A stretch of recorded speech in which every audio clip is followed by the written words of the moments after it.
All right, so for today's review, we're going to take a look at the John Deere 7700 Combine in 1 to 50th scale. This model was produced by Athearn in the early 2000s. It is no longer available. It could be relatively hard to find.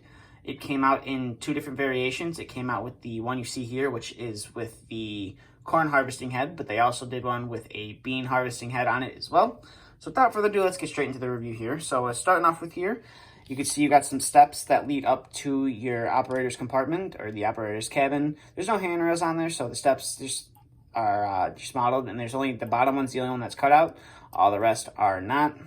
And then you can see you got some nice lighting, like a nice little light handrail right here, so you can see when you're harvesting at night.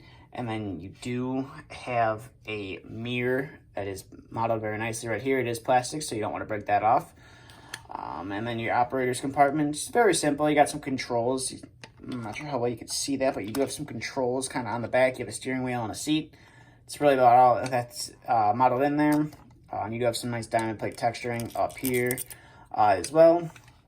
I'm not sure if this is supposed to be like an air cleaner or what this is supposed to be, but Athearn did, I would say, a good job modeling it there very nicely. You got your chute right here where the corn would come out once the hopper on top is full. We'll get to that functionality later. And then you can see down here, you got a nice John Deere 7700 decal right there. And then you also have some of the machine detail right here. It's just a part of the casting. Nothing too crazy, but at least they attempted to do something.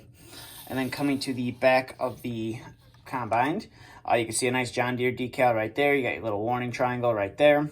You have what I believe is a plastic handrail that leads up to the grain hopper at the top of the machine as well. And then coming to this side of the machine, it's fairly simple. You have a nice little thin exhaust that's modeled right here. I'm not too familiar with Combine, so I couldn't tell you what this is, but whatever it is, I would assume that they modeled it. And you do have another handrail with some lights mounted to it as well. I do believe this is metal, if I'm not mistaken, not unlike the other one, which is plastic. And then coming to the front of the machine, you can see you got a nice John Deere decal right there. And you can see into the operator's compartment as well. And you got some more like simulated vent work, I'm assuming, modeled there very nicely.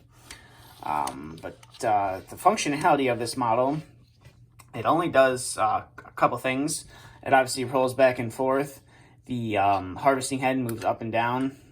It doesn't stay in the position, so it's always in the down position. And the auger or the chute comes out as well and kind of locks into position.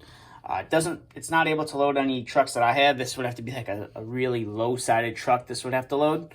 I don't have anything that's that low, so I can't really pose it loading any trucks. But that's not why I bought it. And then it just kind of flips back closed.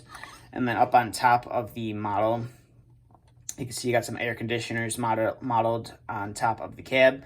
And then you got your little auger that goes into your grain hopper on top of the machine as well.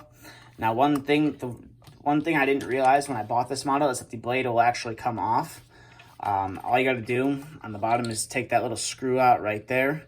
And while we're on the bottom, you can see the underside detail is pretty plain. It's just a hollowed out model with a couple of pins that go all the way through for the wheels. As you can see right there, and then there's like another pin that pivots the head up and down. But I bought this model mainly for a low bed load, or for a low boy load for taking pictures with, because like I said, the blade comes off, and then you can just stick the machine on the back of it and have it, going down the road, and makes for some real good pictures. But that's really going to do it for this review. Like I said, this model was made by Athearn. It's no longer available. You can find them, but I wouldn't recommend paying any crazy prices for them. I'm not sure what these originally retailed for, but I paid about $50 for mine. I thought that was a fair price for the model. But that's about it for this review. So thank you for watching. If you're new to the channel and you like the content, please feel free to hit the subscribe button. If you liked the video, please feel free to hit the like button as well. If you have any questions or would like to see a review of anything, leave that down in the comment section below. Thank you for watching, and stay tuned for the next video to be uploaded.